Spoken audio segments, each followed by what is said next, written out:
Not. Let's talk to Esther McVey, MP, former Minister for Common Sense. Esther, very good morning to you.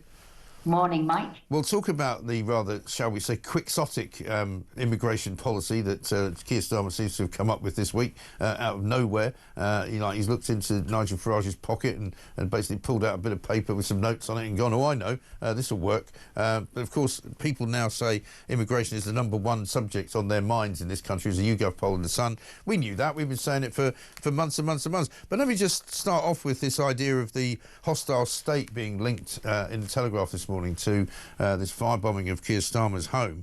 I think it needs to be said, does it not, that if there is information that we know about this assailant, this suspect who's been arrested, surely we should know what that information is, shouldn't we? Well, I think we need a bit more information. You can't tell people to be aware, watch out if you see anything that you might feel endangers you if you know nothing about what to be on the look for. Exactly. I mean, usually you'll know a lot more once somebody is charged, but actually they know now that people want more information. They know how quick the media, social media is to get onto a story and for the story to grow. Really, they should have got ahead of this and put the information out there so there isn't speculation and there isn't people just talking about it and then just wanting to know more. I think they should have got ahead of this. And the other thing you're saying now, which is unacceptable, is people thinking that in one way or another politicians are fair game. They are not. Security needs to be tightened. We need to say we're not soft on crime. Anybody doing this will feel the full weight of the law. Absolutely right. But I'm getting a lot of comments this morning from viewers and listeners. This one from Sam, which is quite right, I think. He says, you know that if this was a British person who could be called far right or was a reform voter, they would have had it out there by now in terms of the name and the nationality. And I'm afraid that's the way people think now, because they believe that whenever a name is withheld and whenever a sort of nationality is withheld, then the government and the police are doing that for a reason. And this is why I said they should have got ahead of the story. You could have easily preempted that people wanted to know this. They could have seen how far could they go in giving information, because it does feed into the whole, as you mentioned there, the two-tier society that we are living in. Who is protected and who is not? Who do we talk about and who don't we? Who are the villains and who are the victims as it is perceived by this government? Yeah, absolutely right. And I mean, it's hard to know, isn't it? Because the words change with every single week that passes. You know, a couple of weeks ago, Keir Starmer wasn't really that bothered about immigration. Suddenly this week, he's decided that we need to cut back on it significantly because he wants to promote British values and British workers. But at the same time as doing that, he's invited a load of Indian workers to come and work here without paying national insurance. And he's also now on the brink of allowing a load of European workers to come and undercut British workers as well. So which is it? Mike, you know as well as I know, this man would say anything to cling on to power. Do you know what I think he's going to say next week when he sees maybe the threat of reform? We'll find out he actually voted reform. And after that, when he sees the threat of Brexit and he sells us down the Swanee over Brexit, he'll tell us actually he's a Brexiteer and he voted for Brexit. This man would say absolutely anything. And I'm just surprised anybody believes a word he says. One of your other callers, you know, he said he would look after pensioners. He has not. Look after businesses. He has not. Look after farmers. He has not. And as you say, this latest doff about what he's going to do to bring immigration figures down. Again, he is a lawyer. He reads a brief put before him. This is a political strategist who said, Keir, you better say this. You're losing votes. You're losing the working class. Read this out. He probably didn't know what he was saying until he read it out. And so he did, like a lawyer with a brief. But really, if he was serious about bringing immigration down, he wouldn't have made the Home Secretary Yvette Cooper, who not long ago was holding a sign up proudly on the internet saying, refugees welcome. No, if he was serious, he'd be coming out of the ECHR. He would be stopping some of the benefits, stopping the hotel and housing here, and he'll be putting a cap, none of which he's done. No, of course not. And Yvette Cooper was doing the rounds yesterday. It didn't come on this show, of course, because I don't know why, but I guess she must be frightened of being asked the wrong question. But she got asked the wrong question on GMB. Have a look at this. I think what you heard the Prime Minister say at the beginning of the clip that you played was to talk about the diverse nation, and he celebrated that. Cooper, I'm sorry, at the beginning, for 5 minutes of his speech, from the beginning of his speech for 5 minutes, he did not talk about the benefits of immigration. And then he used this phrase, island of strangers. So I repeat the question for the third time. Is it a phrase you knew about, that you recognise, and that you would use? No, but I think that's the problem. The immediate phrase that he said immediately before it was to talk about the diverse nation. And then he said, yeah, immigration needs to be controlled and managed. And I think there's a real challenge. We risk becoming an island of strangers. And I just ask you again, did you know he was going to use that echo? No, but the point is that this is... And would you use that phrase? I honestly think the point that he is making here is about we have to have controlled and managed. We have to have people who are able to speak English, that we have to make sure that we've got rules that are respected and enforced. Yeah, so we need to have rules that are respected and enforced. And Esther, I'm not going to pretend that the Tories did a great job of looking after the borders of this country, because they didn't. And Robert Jenrick now says that, you know, they should do more, they should have done more. That's why he resigned as immigration minister.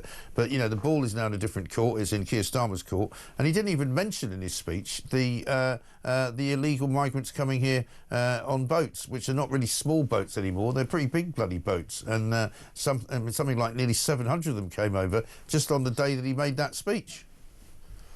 Yeah, no, he didn't. And I think that probably shows that he isn't sincere on what he wants to do and how it needs to be tackled. You're right, and I'm not going to defend the Tories there and what happened. I'm probably further to the right than most of our leaders have been, and I did argue the case that we needed significantly less immigration into this country, but we are where we are.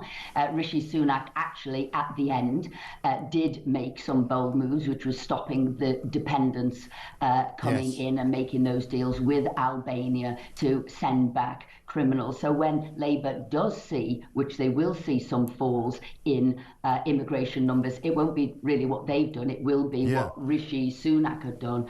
But we do need to be much more serious on stopping these immigration levels. I've said quite openly I'd have a sort of a moratorium for so many years until we get a grip of the numbers in the country, much further than other people here. But Labour are just talking tough, like they did with Smash the Gangs, and it meant nothing. It was an empty, hollow slogan, and I'm afraid we'll be getting that again. Yeah, but has he at least done something good, which is to make it possible for people to feel that they can talk about this issue without being labelled a bigot or, you know, a racist or somebody who is a little Englander, you know, because that's what it used to be like, you know, because only the Tories would talk like this. I mean, I had Nigel Farage on yesterday, and he said if he'd come out with some of the stuff that Keir Starmer came out with in his speech, particularly the comment about strangers in your own land, which has been sort of said to be an echo of what Enoch Powell once said back in the 60s, he said he'd have been literally strung up. He would have probably been chased out of Parliament.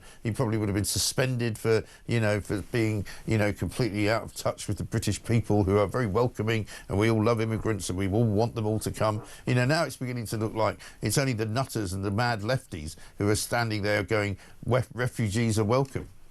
Mike, you are right. In that regard, there is now an acceptance that it is something that can be talked about. And I think for too long, politicians have felt it was a taboo subject, too sensitive to talk about. And this is why this problem has built up for so long. So in that regard, if it does allow these conversations without being labelled somehow as a horrific individual for talking about it, you're right, that's a positive thing. But with the ability to talk about it, you do have to take the steps to reduce immigration. And I feel that Starmer's words will be hollow and not do that, but it really is important you take action, because otherwise you will be letting the public down yet again.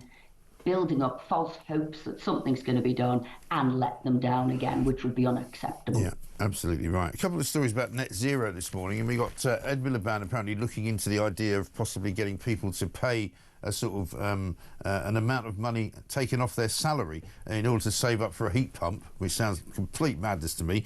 Also, the leader of Centrica, the chief executive, Chris O'Shea, putting out a statement on LinkedIn that basically says that net zero will not, in fact, reduce electricity prices at all. He says it will definitely not do that. It might make more price stability possible, but it will not bring prices down. I mean, when are they going to put the final nail in the coffin of net zero? Well, I just wish they'd said this before the election. He obviously knew that. It's a pity the boss of Centrica didn't say that then. It's equally, it begs the question, did Ed Miliband of the Labour Party lie before the election, or was it just gross incompetence before the election that they were telling everybody that energy prices would be coming down, which they're not? Yeah. Look, day by day now we're hearing stories, this net zero is a con. Even Ed Miliband must think it's a con, because if he didn't, he wouldn't be doing flying around the world on jets to go and have meetings with people. He'd be doing it by Zoom. There's the hypocrisy, isn't it? So yes, let's finally say net zero, what a con. What a mistake. Let's reduce energy prices. Let's not push our businesses and manufacturing overseas. And let's get our oil and gas supplies working again. And let's have our own energy, so we've got security, affordability and reliability of our own energy. Yeah, absolutely right. And one from Tom in Merseyside, I'll read you this. I bet President Trump didn't have to give away any fishing rights or let any free movement go to get an arms deal with the Saudis. It's Donald Trump going to Saudi Arabia doing an incredible arms deal, $142 billion worth of arms sales, the biggest arms deal, I think, in the history of the United States of America. But, I mean, Tom's right, isn't he? Because we're hearing from Starmer that apparently part of this migrant crackdown is going to be sort of siphoned off into the European Union, because he's trying to get closer ties with Europe. He's giving away more fishing rights, and he's going to open up the gates to a lot of young Europeans to come here and do work that British workers could otherwise do. Well, this will be a massive betrayal. I mean, is this why he's talking tough now? Because he's going to let us down considerably on the 19th of May when they have the first sort of signing up an agreement. They've already warned at Parliament, we've got a bill coming through for alignment of regulation. This is not what we wanted. We always wanted control of our borders. The country voted Brexit, and I have to say, I think Starmer will be booted out of office if he betrays the country on Brexit. And we know now, don't we, when his lips are moving, don't necessarily believe what he's saying. No, he doesn't seem to have a bone in his body that has truth written on it. I mean, he just doesn't seem to understand or know what the truth is. And people said to me yesterday, you know, even if he wasn't a very good lawyer, as a lawyer, he must understand the benefit of actually speaking the truth, because it's how you collect evidence. It's how you win cases. You know, it's all about the truth. He doesn't seem to know what the truth is. Yeah, but his main mission now is staying in power, whatever that takes. So that's the means justify the end, because he thinks the Starmer project is the one that we need. So this superiority, which is statism, I know best, the state knows best, and the public will just need to follow me. And I think that is a very sinister form of government for a country that believes in democracy. And I always say the people are actually right in this country. The people are often ahead of the politicians on all issues.